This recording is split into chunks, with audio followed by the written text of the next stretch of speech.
really come together into this, and I just like to publicly thank these guys for putting something together that I'm genuinely proud of, and I'm sure they're very proud of too. So, without further ado, I proudly present the trials and tribulations of Sir Arthur Conan Doyle.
Mr. Doyle. Well, yes, I suppose so. However, could not rank me in as a murderer for the writings in a piece of paper. There is no hard evidence in that. That is true, Mr. Doyle. I cannot specifically say whether you are guilty or not of these crimes without any sufficient evidence. No, you cannot. So why am I even here? Is there even a reason, Sergeant? Please inform me that I am not detained here for something I have written on a piece of paper. Not exactly, no. So what then? Personal hatred? Is that it? No, no detective here has any sort of feud against you or your works. Then pray tell, why have I been taken from my study in the middle of the day and then chained to a piece of wood without question? What you must understand is that we have come upon suspicions of just about every person in this city, and most of them have fallen to the floorboards. It just so happens that our case against you seems to be the only case that holds a grain of suspicion to it. Pray tell, what might this grain be? Your writings. Yes. And what about them? They are baffling. Oh. Well, thank you. That was not directed as a compliment. Oh, I apologize, Sergeant. I find myself a bit perplexed as of now. Let me see how I can phrase this. Please do. Admittedly, I am a fan of the stories of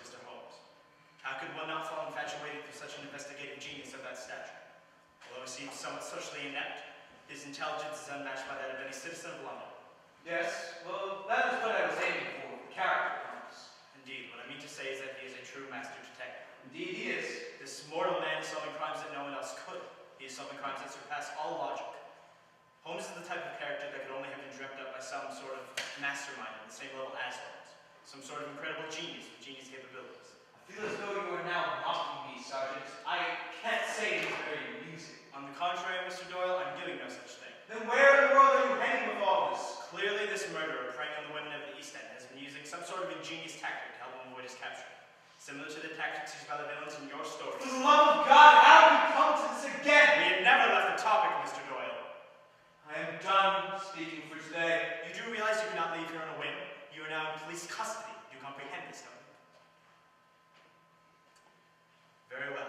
I shall leave you in here until you decide to speak again. Just a word of advice, Mr. Doyle. This process will be drawn out much longer if you decide to withhold anything from us. If you admit it now, things will progress much smoother. Pardon me, Sergeant, but I have some work to get done.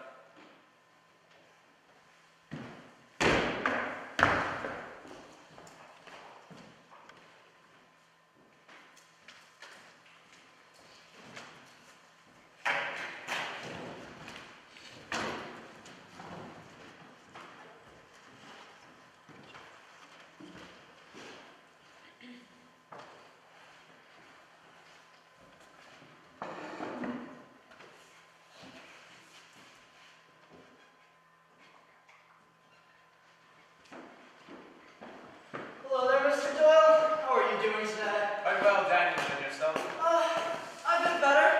The haze outside today has got me a bit turned around. What are you up to over here, sir? Oh, just another one of my Sherlock Holmes stories. Another? My God, sir, how do you do it? Do what exactly, Daniel? Write all of these stories, all about this one man. Your head must be full of ideas. How do you mean? Well, I understand that you writers are quite the educated types, but you seem to perfect writing and take it to unimaginable places. How do you do it? Well, Daniel, it really isn't that difficult at all. Oh, I beg to differ, Mr. Doyle. No, honestly. Come here. Now, Daniel, you remember my rule? I only go through my explanations once, so pay very close attention. Yes, sir, I always do.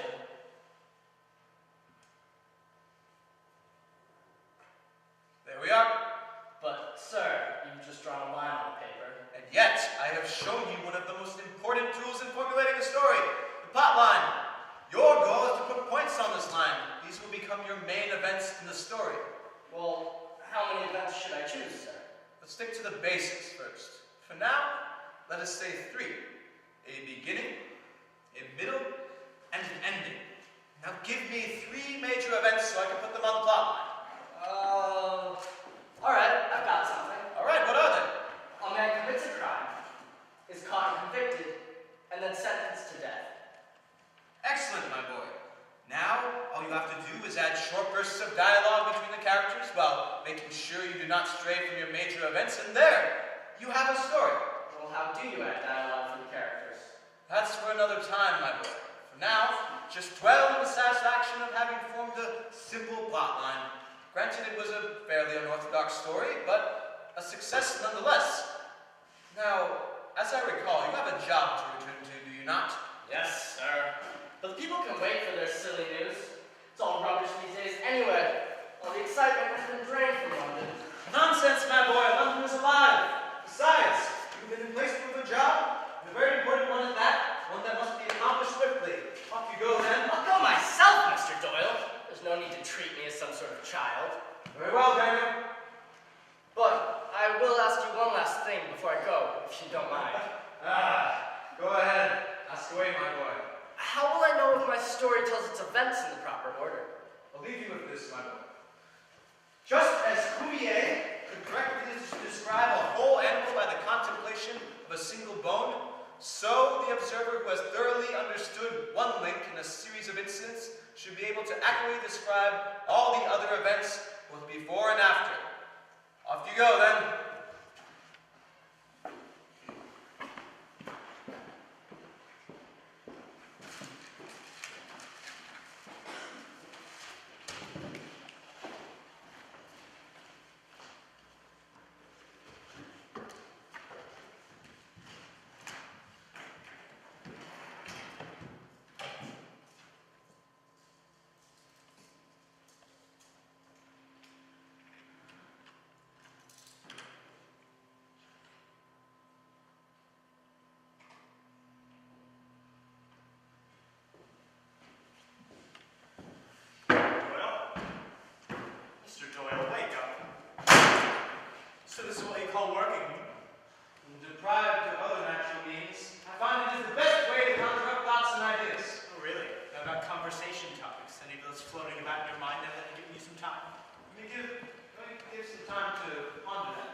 just I stated that I would not hide anything from you any longer.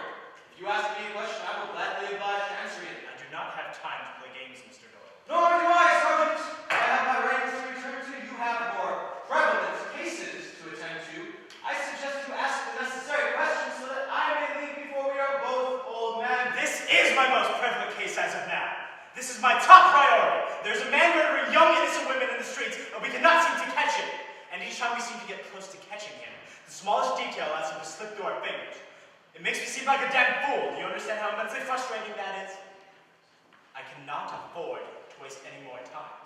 I will lose my employment as an officer of the law if I let this man get away. Now, while I have my growing suspicions about you being this madman, you are not the first suspect we have brought in, and therefore I require the utmost cooperation from you.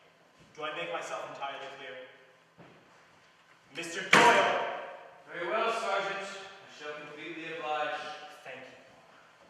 Now, if you claim not to be this murder, can you at least give me some sort of alibi for the night of September 26th? Yes, I was in my study. I do believe I spent the entire night writing and did not leave until around noon of the next day. Is there any one person who may vouch for your whereabouts in your home that morning? Yes, my maid came by quite early on the morning of the 27th and found me asleep in my study. Strange things happen while we sleep, Mr. Doyle. Are you suggesting some sort of Dr. Jekyll and Mr. Hyde transformation, Sergeant? It is interesting that you bring up such an unusual A case. fictional case, I would care to point out. We mustn't rule out anything as unlikely or ridiculous. Receive all options, as Holmes would say. Very well, I shall check on this later. Now, Mr. Doyle, we were forwarded a letter from the Central News Agency of London that was postmarked and received on September 27th. I see. This letter, what we are referring to as the Dear Boss letter, contains the signature of the supposed murder. Really? Yes. Fascinating. I beg your pardon. You see, Sergeant, I find it a bit out of the ordinary that the killer would want to make himself known to the public confusing so. Well, naturally, we all feel the same way, as you may assume. Ah, yes. Very true indeed, Sergeant. Now, we are not sure whether this is a letter from the actual murderer using an alias or whether it is the forgery of an impostor. That is why we are here today. We are, however, sure of many things. And those would be? That this man is an intellectual. The writing in the letter is clearly one of an intellectual mind. And its format. What of it? How is it formatted? I'm afraid I do not understand what you're asking. Sergeant, bring me the letter. Bring you the letter? I fail to see how that will help this investigation. As you have been hinting, Sergeant, I am an educated man with an intellectual mind. Having studied language, I should be able to help you pinpoint the culprit's distinct style and verify if he is indeed an intellectual. This is a very out of the ordinary request, Mr. Doyle. This being a very out of the ordinary case, it only seems fitting. Indeed. We are not done with this segment of our conversation, however. Yes, Sergeant, we shall return exactly where you left off as soon as we return here for the letter. If you do not trust me, you can write your list on the board starting with number 1. Why are you going through all of these steps, Mr. Doyle? If you do not believe that I am wholly innocent, it only seems entirely necessary that I do everything in my power to prove to you that I am. We shall go through this deductively until we reach a final answer. It will give me more time to research my next Holmes novel.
mean? Anytime you spend a sleepless night here, it is for one of two reasons. Those would be?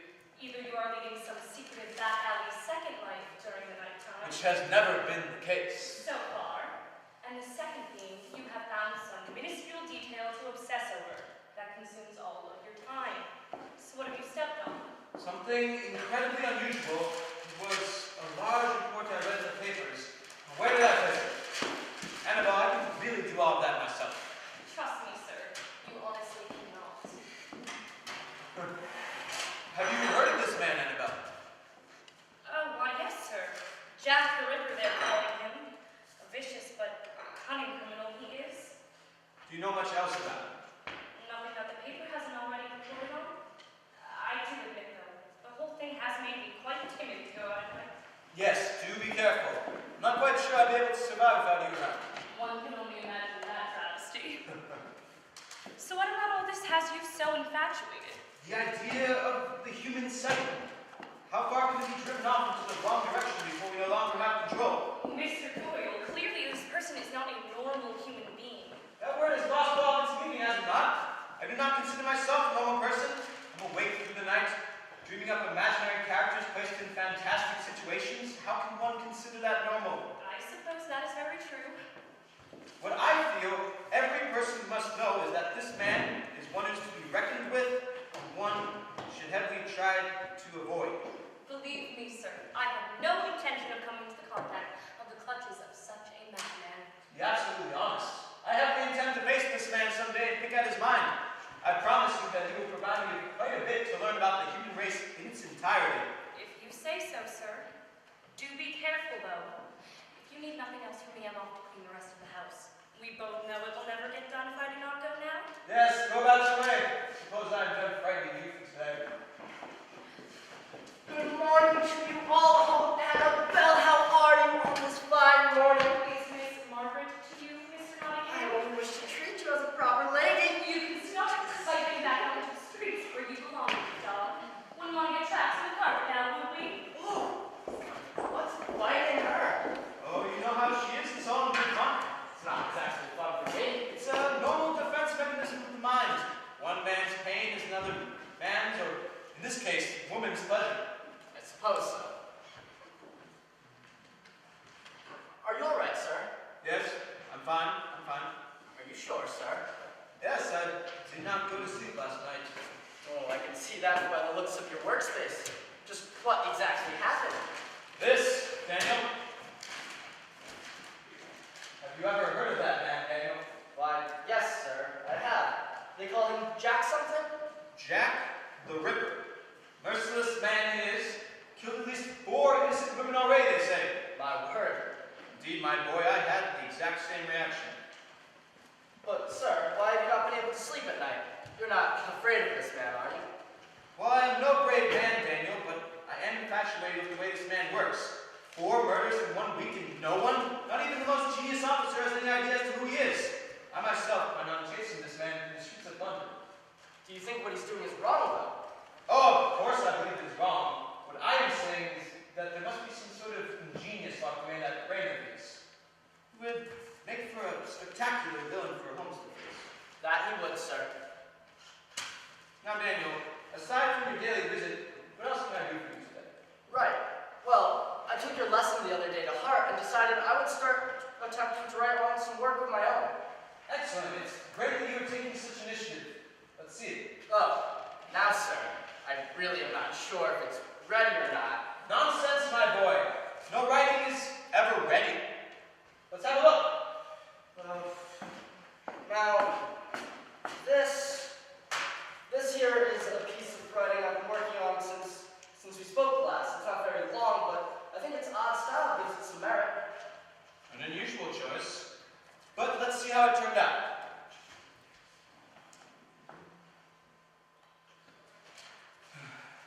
Now, Daniel, what I believe you're struggling with the most is your spelling. You have left out several consonants and vowels where they're necessary. Here, let me fix it for you. Really, sir, you don't have to fix it. I was just testing my abilities. Nonsense. This is the only way to learn. Sir, please!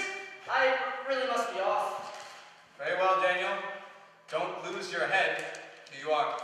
I don't mean to lash out at you, sir. It's just that I tend to have a very hard time with any person being terribly critical towards the things I do. As a writer, I wholeheartedly understand. You will work this out in due time, have no worry. I do want to get better. I truly do. Yes, Daniel, I can see the passion inside of you. It just needs its chance to emerge. Well, how may I push along that path? Study is the only way, my dear boy. I merely consider that a man's brain was originally a tiny attic and you must stock it with the furniture as you choose. Well, I shall work on that. As I said, there is no rush. The Conan will appear to you when you're at your most patient.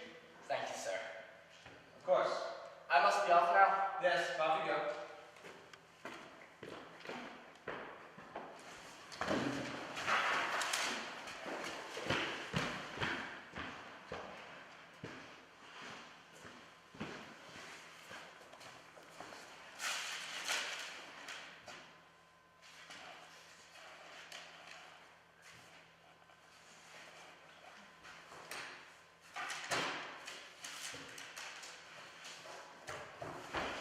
Oh! Thanks for loading you found it, sir. I lost my whole bit of time without my head on it.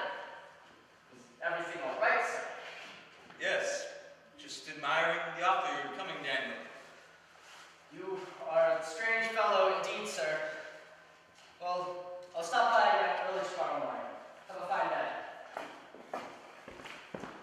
Yes, you too, Daniel. I find that very odd, sir. He's simply developing.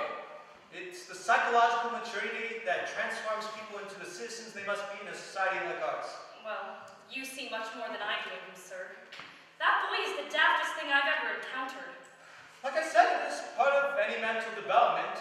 I'm sure you were not well versed on the works of Machiavelli at age 20 now, were you? Actually, sir, age 16. I know much more than you think. All I'm really saying is that there just can't be very much going on inside that head of his. For our sakes, Annabelle, I hope you're right.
Significant reading through this taunting scrawl.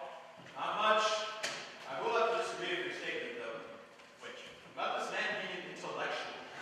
Most certainly is not. Mr. Doyle, I'm not sure how you would define intellect, but the man is certainly not daft. I never said he wasn't sly. What I'm saying is that this man has never been, nor is he, an intellectual. His spelling is quite off, and the grammar is atrocious. Why is all of this important? Well, Sergeant, it has long been an axiom of mine that the little things are infinitely the most important. See. What I'm saying is that nothing in this letter points to that of an intellectual man. You may be onto something, though. And what might that be? Like I said, he is more prone to trickery and other crimes. That would make him a younger man, under the age of 40. You may want to be writing some of this down, so. Unfortunately, this letter tells me that this man is studied under someone who has attended a university. There are simple mistakes followed by large writing techniques and big words. One does not stumble upon that due to simple wit. This Jack fellow appears to be quite a conundrum. Mr. Doyle, that's sincerely underestimated you. Thank you. I tried to trust you, but you turned out to be just the bastard I assumed you to be. You give me all this information on this young man character so you can send the force off on yet another wild goose hunt. I will not have it. Sergeant, I can assure you I'm not lying. My professional experience has led me to believe that this is the conclusion. Your profession is not an investigator, Mr. Doyle. You are a novelist, a raconteur. You are a suspect, and therefore have no business telling me how to do my job. You have no credibility towards this case whatsoever. Now, I've withheld this evidence we had from you for some time because I wanted to believe you innocent, and it seemed a bit ludicrous, but seeing the current circumstances, there is no better time to reveal it. Taking your example, I will number my most substantial evidence. Number 1. A letter addressed to your own mother upon completion of medical school. It includes a crudely drawn picture and a phrase at the bottom that reads licensed to kill.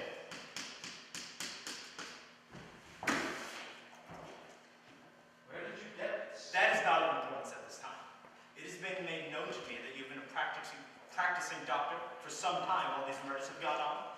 All of the victims we have found have been sliced open with precision only a medical professional can inflict. So there we have number 1. Your ramblings are ridiculous, Sergeant. I wrote this letter to my mother as a joke. He was in a celebratory mood, and that is all. And there are dozens of doctors in the sector of London. In fact, this monster is precisely slashing a simple coincidence. Nothing is coincidence, Mr. Doyle. Anyone and everyone is a suspect. I have enough substantial evidence to convince the courts of London to sentence you to the gallows without trial. If I were you, I would say as little as possible to keep myself out of trouble. License to kill is not the sort of letter a son would send his mother upon completion of medical school, yet it rather implies your unusual attitude towards homicide. I have come up with a theory behind the Dear Boss letter, which at first I myself thought to be ridiculous, but now seem to be quite clear. My number 2. Simply put in the first line of the letter, Dear Boss. We have DE, translated from most European languages into of or by. Next, AR, as in Arthur. Finally, we have boss, as in synonymous with conduct. Thus, we are left with by our conduct. Despite a missing vowel here or there, which I now feel were intentionally left out by this crafty author, it is a simple translation into by Arthur Conan Doyle.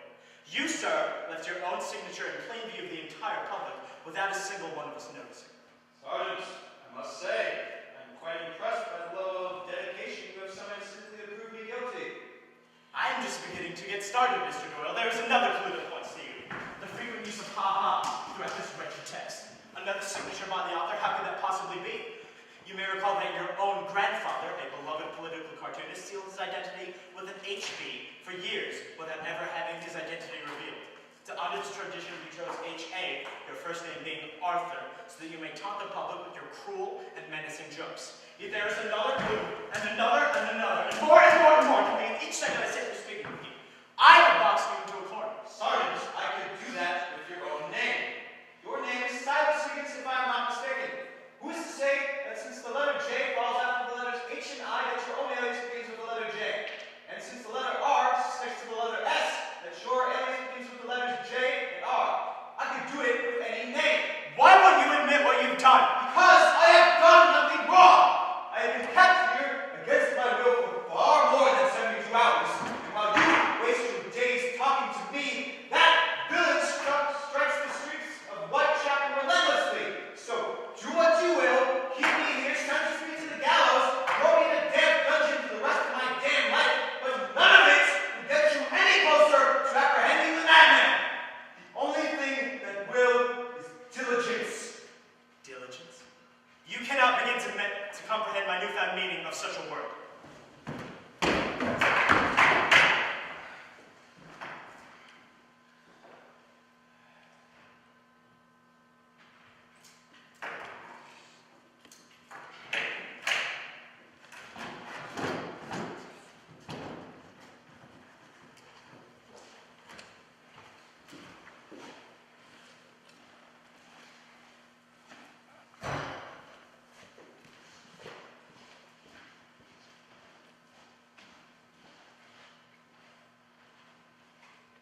be much longer? I desperately need to speak with him. I cannot say. I can inform him that you were here. I'll just wait if you don't mind. Being the cordial person I am, I don't. Oh, Miss Margaret, why don't you come and sit with me for a moment? I really do have some important work to attend to. Only for a moment. You said it yourself you were a cordial person.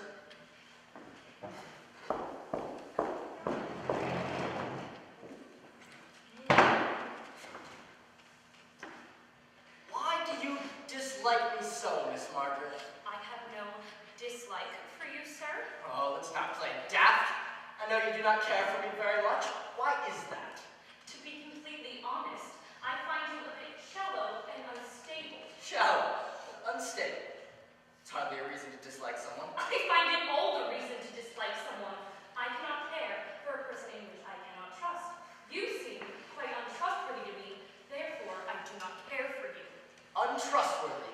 Miss Margaret, I've done nothing to you that can be defined as untrustworthy. Quite the contrary, Mr. Nottingham. You are a dog of a man and a childish being. I do not like you, and that is that.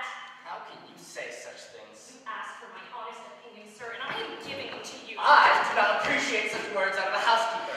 I have no quandaries with you, and yet you sit there speaking lies like some sort of high-class royalty. I think it is time for you to leave, Mr. Nottingham. I am going nowhere, Annabelle. You want me to leave? Make me do so. Daniel, go over this instant. Do something with your pet. Daniel, what on earth has gone into you? I'm sorry, sir. I was in a horrible rush to speak with you, and then Annabelle... Miss Margaret. Miss Margaret came in and started insulting me, and I must have just lost all control. I'm sorry, sir. Daniel, while I seriously doubt that Miss Margaret began blatantly insulting you, but seeing the state of frenzy you were in and the time of night it is, I suppose it can be summed up to a simple rush of adrenaline. Now, what was it you needed to speak with me about? Please have a seat. I have been having some awful dreams, sir. Awful how? Horrid ones, sir. They keep me up at night. The kinds of things I could never imagine myself doing. I think this whole business about a killer on the loose has gotten my brain all rattled around. Daniel, is that all? Is that all? Mr. Doyle, I cannot sleep at night for fear of having these dreams. Daniel, you must take these thoughts with a grain of salt. They are subconscious, unreasonable ramblings of the mind.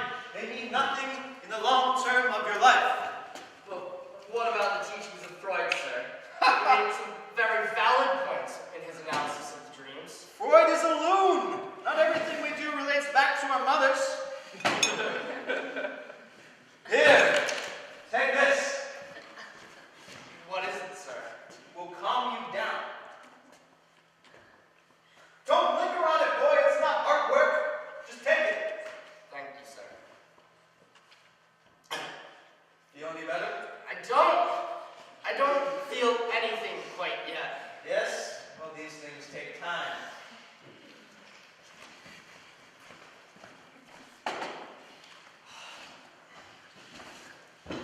How goes the writing, sir? Very well, I suppose. I just need a central conflict for Holmes to face. I do always enjoy it when there's some sort of villain for him to stalk. Perhaps one more menacing this time. More menacing how, my boy? Create more risk for Holmes if he does not solve this particular case. Perhaps integrating this Jack fellow. That's not a terrible idea, Daniel.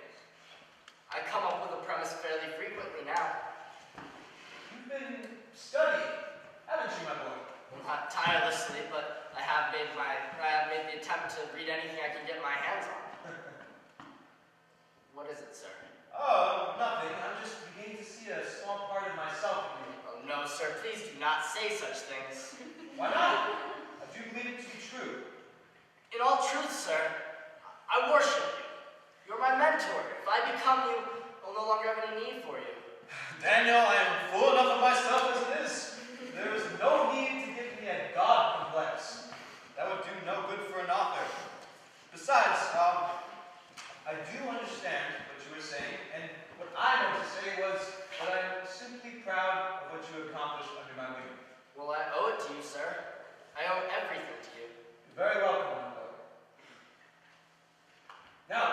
do you still want to talk about these dreams you've been having? In all honesty, sir, and this is in no way an offense towards your character or intelligence, but I feel as though a mental specialist would be better suited for analyzing these thoughts. No offense taken. I agree completely, my boy. Well, I feel as though I have overstayed my welcome and really should be getting on my way home. Overstayed, you're welcome. Nonsense. You know you are welcome any time in my home. But if you feel the need to leave, I suppose I cannot stop you. I will return again early tomorrow morning to deliver the paper, sir. As you always do. And do be careful out there.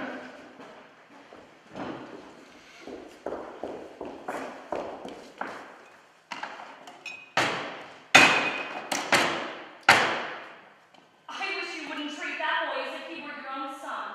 What else do you expect me to do, Annabelle? The boy clearly has no male role model in his life. Am I supposed to just kick him into the gutters like some beast of burden? You saw what he did to me, sir.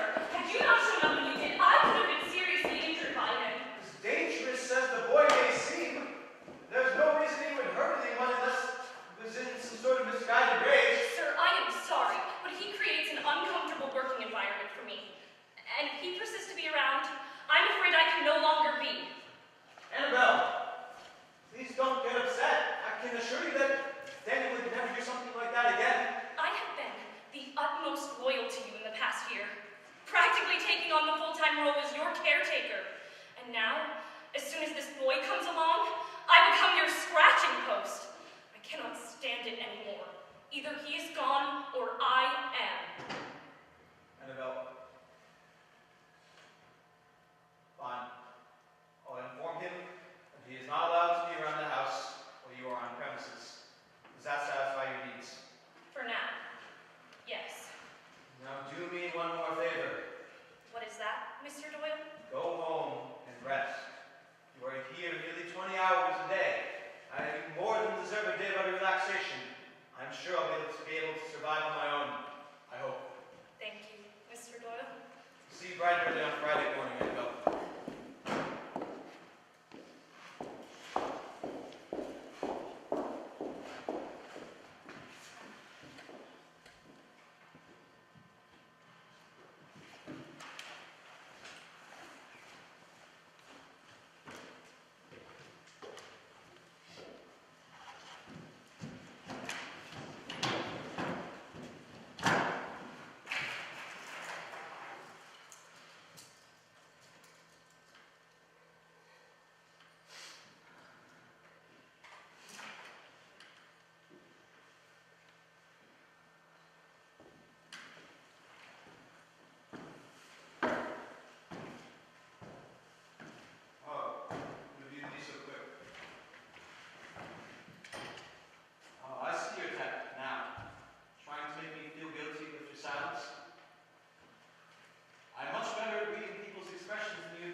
So you do know it. It appears the proverbial tables have turned. The connection is now substantially more audible than previously believed. I hope you're not accusing me of what I think you're accusing me of. A guilty conscience, Mr. Doyle. I would never have any motive at all for murdering her. Are you quite sure nobody brought up the notion of murder? It was like a daughter to me. Families break apart, Mr. Doyle. Get me out of these restraints, Sergeant! Not until you admit what you've done. For the last time, you have nothing to hold me on. I have whatever I wish in this situation. I can make people believe whatever I say to them. Get me out of these restraints immediately. You're going to have to start telling me some truth before I can remotely trust you. I promise you, Sergeant, that every bit of information I have provided you today is completely, utterly true. We are not going through this cycle again, Mr. Doyle. I'm trying to get you to listen to me. I have been listening to you. So far, I believe I've not heard a single word of truth. For the last time, I don't know how else to say this to you. I didn't do it. Evidence! I see a single damn hell of evidence. Get me out of here. Not until you admit the crime you've committed. All right, I did it. What? I did it. I murdered those women. Yes, there were no accomplices, copycats, only me.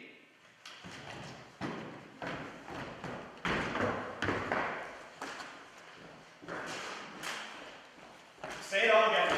Say it with your name.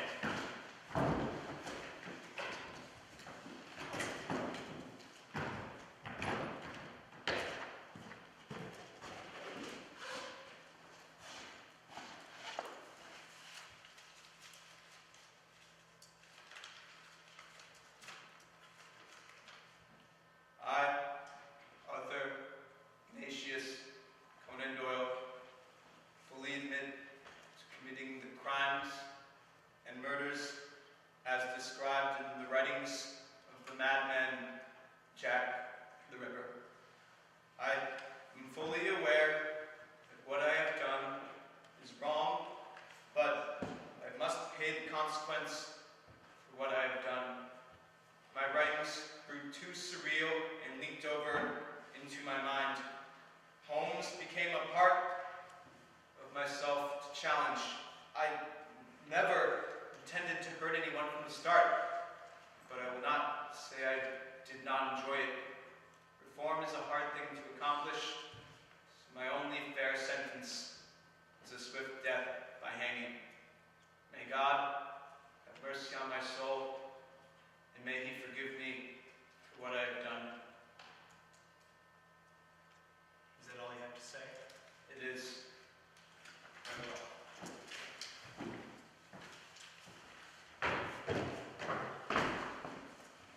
Your signature here.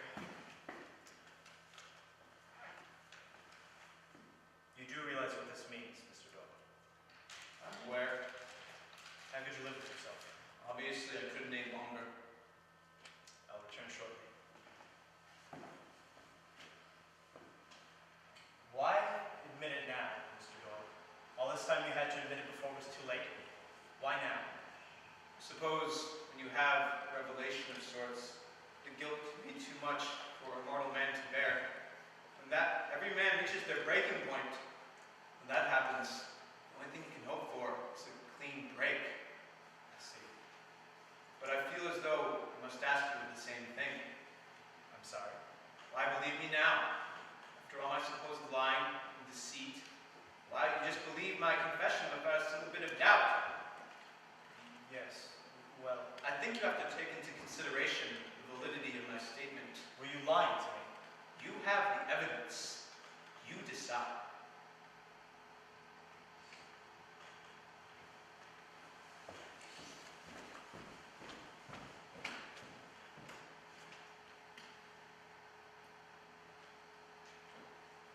Well, it appears everything is in order.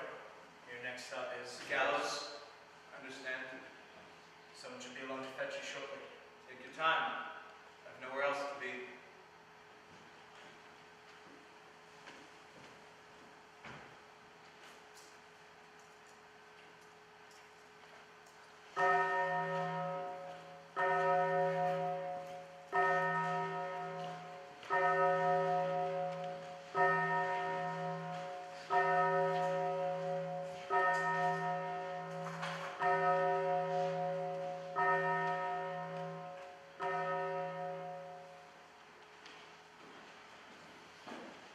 It was a beautiful service, sir.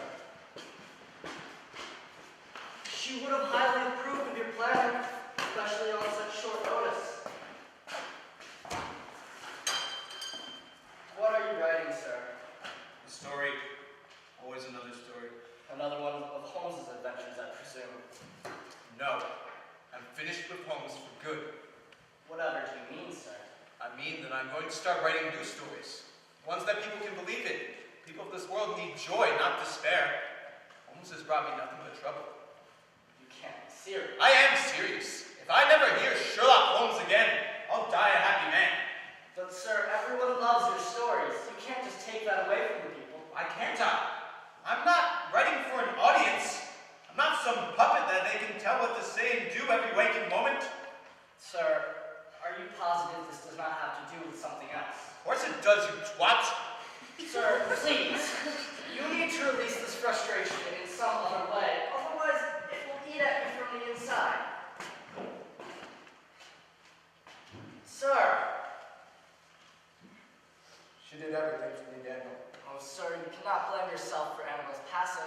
She was kind to everyone. She was taken from this world at too young of an age. It was my fault. Pardon. It was my fault, Daniel. Sir, what are you saying? I sent her out there into that cold, dark night. I just insisted that she stay the night. She might still be here. How could you have known whether or not she would run into that man? Man? Oh no, Daniel.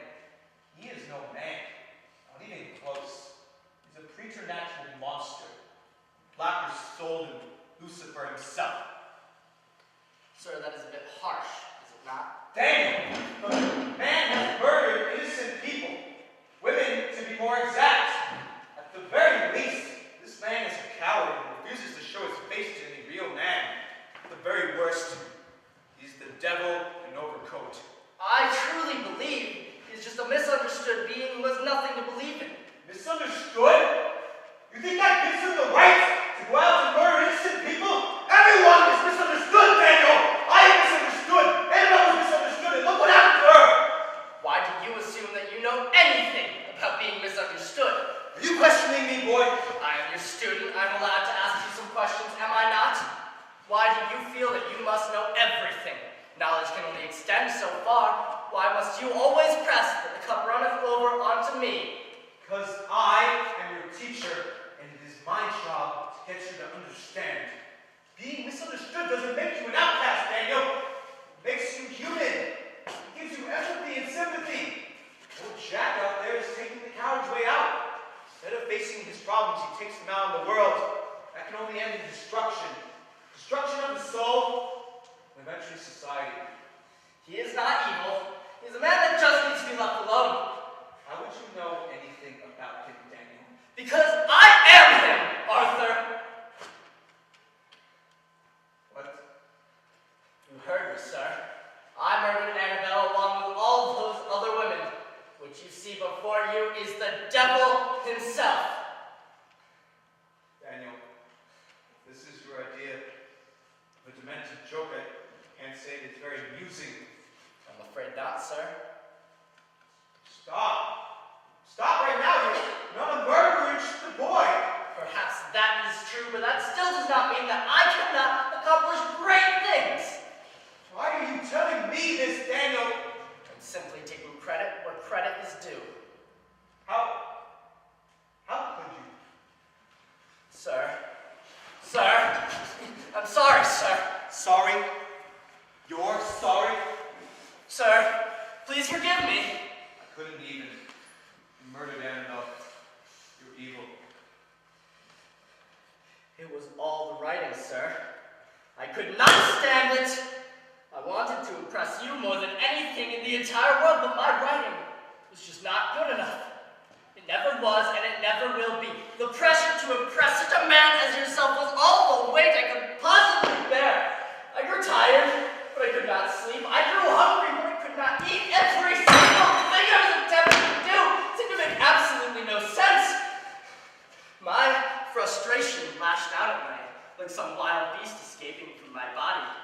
It became an impulse I could not fight, and one that I eventually learned to embrace with open arms. Miss Margaret just became part of the bittersweet game due to her impatience towards me. I knew every time I murdered someone it was wrong, but at the same time, I knew I was finally accomplishing something. Something that would make me known from now until the end of time. All I wanted was to make you proud. Did I make you proud, sir? You're insane. Get out of my home! I plan to. I plan to get as far away from this place as possible. Police will catch you before you even get down the alleyway.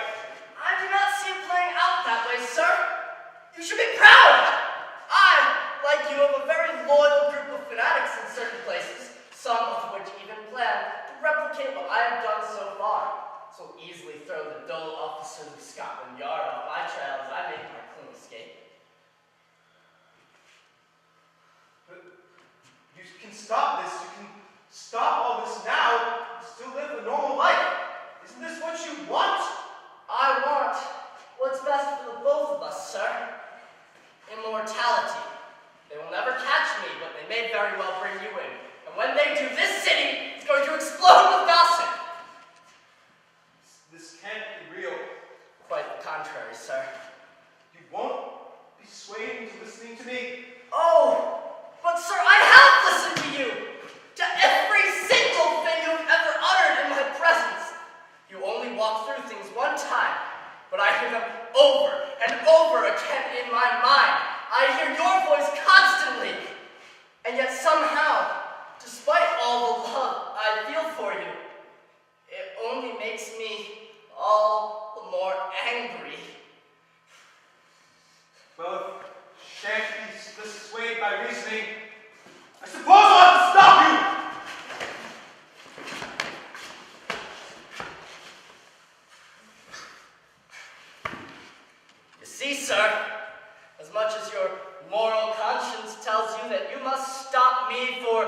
greater good, or however you see it, your subconscious will not allow you to do so. You care for me too much. I am the son you never had. I am the prodigal son. You are going to let me get away because there is no other choice in your mind. You can take solace in one thing, though, Mr. Doyle. You taught me to do all of this. The guilt weighs heavily on me, admittedly, but I presume it weighs even heavier on yourself. I may be the monster, but you, sir, are Victor Frankenstein, and I sincerely hope that you enjoy what you created. I was right. About what, exactly? You're exactly the coward they seem you to be. I never knew if I'd have the courage to spit in the face of the devil when it came time. But alas, I was wrong. You make everything too easy. As do you, sir. Every little bit of work you ever gave me, it was all elementary.